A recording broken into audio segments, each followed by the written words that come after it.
మీ business ఏదైనా మీ ఊర్లో promotion చేయాలంటే అది సుమన్ టీవీతోనే సాధ్యం. ఇప్పుడే సంప్రదించండి.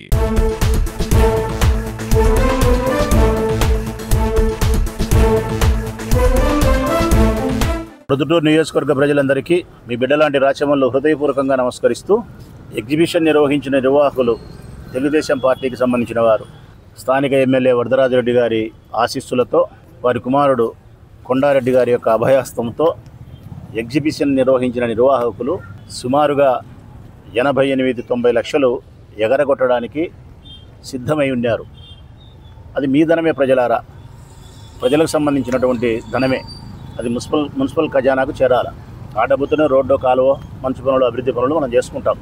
అయితే ఆ డబ్బు మీకు చెందవలసిన, మీ అభివృద్ధి కొరకు వినియోగించవలసిన డబ్బును తెలుగుదేశం పార్టీ నాయకులు వాళ్ళ స్వార్థానికి ఎగరగొట్టే ప్రయత్నం చేస్తే, అది కూడా మీ దగ్గర నుంచి 35 రూపాయల టికెట్ తీసుకోవాల్సి ఉంటే 100 రూపాయల టికెట్ తీసుకున్నారు.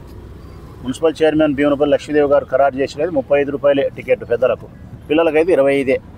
అది కూడా అన్యాయంగా, అక్రమంగా వరదరాజరెడ్డి ఆశీస్సులతో, కొండారెడ్డి ఆశీస్సులతో 100 రూపాయలు రాబట్టారు. దానికి వాళ్ళు ఇప్పటివరకు సమాధానం చెప్పలే. సరే, మీ దగ్గర రాబట్టినారు కదా, కనీసం మున్సిపాలిటీ కట్టాల్సిన డబ్బైనా కట్టాలంటే అది కూడా కట్టకుండా 90 లక్షలు ఎగరగొట్టే ప్రయత్నం చేసినారు. ఈ నేపథ్యంలో ప్రజాధనాన్ని కాపాడాలన్న ఏకైక లక్ష్యంతో వైఎస్ఆర్ కాంగ్రెస్ పార్టీ నాయకత్వంలో మా కౌన్సిలర్లు కానీ, చైర్మన్ గారు కానీ, వైస్ చైర్మన్ ఇద్దరు కానీ, నేను కానీ, మా పార్టీ పెద్దలు కానీ అందరం కలిసి రిలే నిరాహార దీక్ష నిర్వహించినాం. ప్రొద్దుటూరు పురపాలక సంఘ ఆఫీస్ ఎదుట దీక్ష చేసినాం. దాదాపుగా ఈరోజు 15 రోజులు అవుతా ఉంది, 13-14 రోజులు అవుతుందంట మేము దీక్ష చేయబట్టి. ఉదయం 10 గంటలకు రావడం, సాయంకాలం 5 గంటల వరకు ఏవి ఆహారం తీసుకోకుండా ఇక్కడ కూర్చోవడం. అందరూ ఇందులో మహిళలు కూడా, చెల్లెమ్మలు కూడా రోజు పాల్గొంటున్నారు పాపం. ఒకవైపు కోర్టులో కూడా వేసినాం, డబ్బు కట్టాలా, కమిషనర్ గారు రూల్స్ను వైలేట్ చేసినారు. అంటే అంత డబ్బు కట్టిన తర్వాతనే వర్క్ ఆర్డర్ ఇవ్వాలా, ఎగ్జిబిషన్ అక్కడ సామాన్లు దించుకోవాలా అని. కానీ డబ్బు కట్టగదలకే కొండారెడ్డి కోసం, వరదారెడ్డి కోసం ఆయన వర్క్ ఆర్డర్ ఇచ్చినాడు, ఎగ్జిబిషన్ నిర్వహించినారు. అందుకే ఆయన మీద కూడా రూల్స్ వైలేట్ చేసినాడు కాబట్టి ఆయన మీద చర్యలు తీసుకోవాలా, డబ్బు అంతా రాబట్టాలని చెప్పి మేము కోర్టు పోయినాం. కోర్టులో పూర్తిగా గౌరవ హైకోర్టు వారు మాకు అనుకూలంగా, ప్రజలకు అనుకూలంగా, న్యాయానికి అనుకూలంగా అనేక మార్లు చెప్పడం వలన కమిషన్కి విధిలేని పరిస్థితి ఆసన్నమైంది.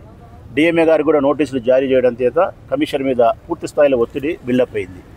అటువైపు కమిషనర్కు ఒకవైపు ప్రభుత్వ ఉన్నతాధికారులు కోర్టు నుంచి ఒత్తిడి ఉంది, మరొకవైపు మున్సిపల్ ఆఫీస్ ఎదురుగా మేము ఇంతమంది కౌన్సిలర్లు, ఇంతమంది చైర్మన్లు, ఇంతమంది పార్టీ కార్యకర్తలము, నేను అందరం కలిసి 13-14 రోజులుగా ఉదయం సాయంకాలం వరకు రిలే దీక్షలు చేయడం వలన ఆయనకు ప్రజాక్షేత్రంలోనూ ఒత్తిడి స్టార్ట్ అయింది, ప్రభుత్వ అధికారులతోనూ ఒత్తిడి స్టార్ట్ అయింది, న్యాయస్థానంలోనూ ఒత్తిడి స్టార్ట్ అయ్యేసరికి విధి లేని పరిస్థితుల్లో డబ్బు కట్టించడానికి శ్రీకారం చుట్టినారు.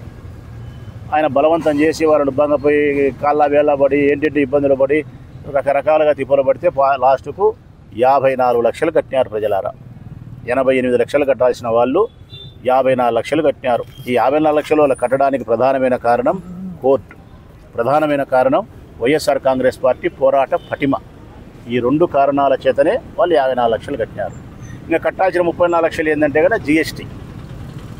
1,91,00,000 మున్సిపాలిటీకి, ఆ 1,91,00,000 మీద 18% జిఎస్టీ, 34 లక్షలు జిఎస్టీ కార్యాలయానికి వస్తుంది. ఆ నుంచి స్టేట్ గవర్నమెంట్కి ఇంత, సెంట్రల్ గవర్నమెంట్కి ఇంత వస్తుంది. ఇప్పుడు ఆ 34 లక్షలు ఇంకా కట్టలే. నిన్నటికైతే 54 లక్షలు కట్టారు. ఇంకా వాళ్ళ ఉద్దేశం 34 లక్షల రూపాయలు కూడా ఎగరగొట్టాలనే ఉద్దేశం ఉందని ఫస్టే చెప్పినా. అయితే కోర్టులో మటుకు అది తప్పించుకునే దానికి వల్లనే కాదు. రాగిన 50 పైసల నుంచి హైకోర్టు రాబడుతుంది. మేము కోర్టులో కరెక్ట్గా మేము న్యాయస్థానంలో పోరాటం చేస్తున్నాం కాబట్టి ఇబ్బంది లేదు. ఇంకొకటి కూడా ఇందులో మీరు గుర్తుపెట్టుకోవాల్సిన అంశం ఏంటంటే కనుక, మున్సిపల్ కమిషనర్ హైకోర్టు వారికి సంజాయిషి ఇచ్చిన నేపథ్యంలో ఒక మాట చెప్పినాడు.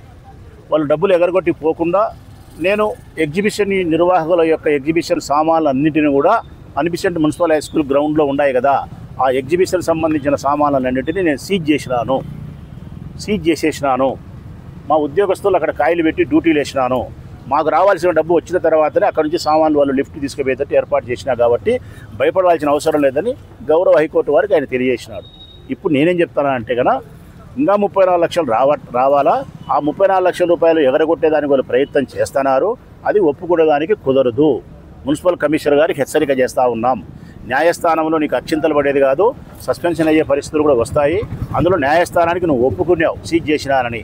ఇప్పుడు నేను నీకు చెప్తా ఉన్నా, న్యాయస్థానానికి నువ్వు ఇచ్చిన మాట ప్రకారము నువ్వు అక్కడ ఉండబడిన సామాన్లను సీజ్ చేసినావు కాబట్టి 34 లక్షల రూపాయలు జీఎస్టీ డబ్బు వచ్చేంత వరకు ఒక్క సామాను బయటకు పోయినా కూడా మేము కూడా డేగ కళ్ళతో పరిశీలిస్తూనే ఉంటాం. ఇక్కడ నువ్వేదైనా పొరపాటు చేస్తే న్యాయస్థానానికి దాన్ని తెలియజేస్తాము. ఇది ఒకటి. రెండవది 26వ తారీఖున వాయిదా ఉంది. దీనికి సంబంధించిన హైకోర్టులోనే ఉంది. ఆయన ఏం చెప్పినాడు మున్సిపల్ కమిషనర్ లాయర్ అంటే కన్నా 4 రోజుల కింద జరిగిన వాయిదాలో నాకు 2 వారాల గడువు ఇస్తే కన్నా ఈ 2 వారాల గడువులో వాళ్ళతో డబ్బంతా కట్టించి నేను నీకు కౌంటర్ ఫైల్ చేస్తాను, కోర్టు వారికి నివేదిక ఇస్తానని చెప్పినాడు. హైకోర్టు వారు, గౌరవ హైకోర్టు వారు 14 రోజులు గడువు ఇచ్చినారు. 26వ తారీఖు వాయిదా. అంటే మున్సిపల్ కమిషనర్ గారు 25వ తారీఖు లోపల ప్రతి రాగినా పైసను కట్టించి కౌంటర్ ఫైల్ చేయాలి.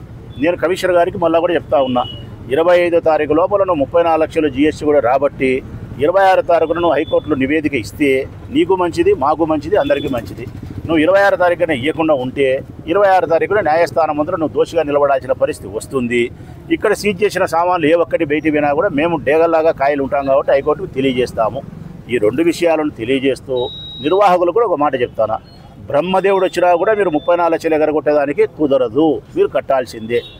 మీరు బుద్ధి తెచ్చుకొని ఇప్పటికైనా వరదరాజిరెడ్డి గారు, వరదరాజిరెడ్డి కుమారులు వాళ్ళు ఇప్పటికైనా జ్ఞానం తెచ్చుకొని ఆ 34 లక్షల రూపాయలు నిజాయితీగా కట్టే ప్రయత్నం చేస్తే, అంతకుముందు వైఎస్ఆర్ కాంగ్రెస్ పార్టీ నిర్వహించినప్పుడు ఎవరైనా మా వాళ్ళు కొద్దో గొప్ప జీఎస్టీ ఎగరగొట్టింటే ఆ డబ్బును మా వాళ్ళతో నేను కట్టించడము, వాళ్ళు కొద్ది గట్టలేకపోతే నేను భాగం వేసుకోవాలని కట్టే క్రమం చేస్తానని చెప్పినా. కాబట్టి మీకు నాకు ఇరువురికి సంస్కారం ఏంటంటే మీరు 34 లక్షలు కట్టండి. కట్టకపోతే మాత్రం కోర్టులో తప్పించుకోలేరు. ఫైనల్గా నేను చెప్పేది ఏంటంటే 34 లక్షల రూపాయలు కోర్టు ద్వారా వస్తుందనే విశ్వాసము, కమిషనర్ రాబడతాడనే విశ్వాసము పూర్తిగా నమ్ముతూ ఇక ఈ దీక్షా శిబిరాన్ని కంటిన్యూ చేయడం వలన పోలీసులకు కానీ మరొకరికి కానీ డిస్టర్బెన్స్ ఉండకూడదనే ఉద్దేశంతో ఈ రోజుకి దీక్షా శిబిరాన్ని మేము ఉపశమనం కలిగిస్తున్నాం. టెంపరవరీగా 34 లక్షల రూపాయలు కన్నా మళ్ళీ కట్టకుండా హైకోర్టులో వాళ్ళు సరైనటువంటి సమాధానం ఇవ్వకుండా తప్పించుకునే ప్రయత్నం చేస్తే మళ్ళీ హైకోర్టులో అక్కడ వాదన స్టార్ట్ అవుతుంది. ఇదే శిబిరంలోనే మళ్ళీ రిలే నిరాహార దీక్షలు ప్రారంభమవుతాయి. ఎప్పుడైనా ఎవరైనా నాయకుడు కావాలంటే పోరాటాలు చేయాలి. ప్రజా సమస్యలపైన పోరాటం చేస్తే నాయకుని వేతావు, బురద తల్లితే శిఖండి వేతావు. ఇప్పుడు ఆ పిల్లోడు పోరాటాలు చేస్తున్నాడా, బురద తల్లుతున్నాడా? 3 సంవత్సరాలుగా ఆ పిల్లోడు చేస్తుండేది ఏంది? ప్రతిపక్షంలో ఉన్నప్పటి నుంచి ఒక్క పోరాటం కూడా చేయలే. ఈరోజు మేము మెడికల్ కాలేజీలు అంటే పోరాటం, కరెంటు బిల్లులు అంటే పోరాటం, ఇసుక అంటే పోరాటం, ఫీజు రీయింబర్స్మెంట్ అంటే పోరాటం, రైతులకు అంటే పోరాటం, సంక్షేమ పథకాలంటే పోరాటం, నకిలీ మద్యం అంటే పోరాటం. 16-17 నెలల కాలంలో మేము చేసిన పోరాటాలు 1, 2, 3. ఆ పిల్లోడు ఒక్కడన్నా 3 సంవత్సరాల కాలంలో ఒక్క పోరాటం చేసినాడా? చేయలే. ఆ పిల్లోడు చేసింది ఏంది? మటక, గుట్టక, క్రికెట్టు, జూదము, మంగతయి, వ్యభిచారము, ఇసుక, భూములు, ఇవన్నీ లేని విషప్రచారం నా పైన చేసి బురద జల్లడం. ఆ పిల్లోనికి చేతనేది ఏంటంటే కన్నా బురద జల్లే ప్రయత్నం మాత్రం చేస్తాడు. పోరాటాలు చేసేది చేత కాదు. పోరాటం చేస్తే యోధుడు అంటారు, బురద జల్లితే శిఖండి అంటారు. ఆ పిల్లోడు నా దృష్టిలో శిఖండి పాత్రను పోషిస్తున్నాడు. వరదరాజిరెడ్డికి, తెలుగుదేశం పార్టీకి మేలు చేసేదానికోసం అది కూడా ముందుకొచ్చి పోరాటం చేయలేడు. అది నిజంగా పోరాటం చేయాలంటే ఎవరి మీద చేయాలా? జూదాల మీద ఇంకోటి అంటే వరదరాజి మీద చేయాలా? వరదరాజి మీద పోరాటం చేసే శక్తి లేదు, చేయడు. ఏం చేస్తున్నాడు? శిఖండి పాత్ర పోషిస్తున్నాడు. ఫైనల్గా ఆ పిల్లోని నేను చెప్పేది ఏంటంటే కన్నా ఆ పిల్లోని స్టేట్మెంట్లకు నేను సమాధానం ఇచ్చే పరిస్థితుల్లో కూడా లేను. మా కాజా ఇస్తాడు, కావాలంటే వంశీ ఇస్తాడు. నేను ఆ పిల్లోని చెప్పేది ఏంటంటే కన్నా ఇప్పటి నుంచైనా నువ్వు పోరాటాలు చెయ్యి, యోధుని వేతావు, బురద జల్లాకు శిఖండి వేతావు.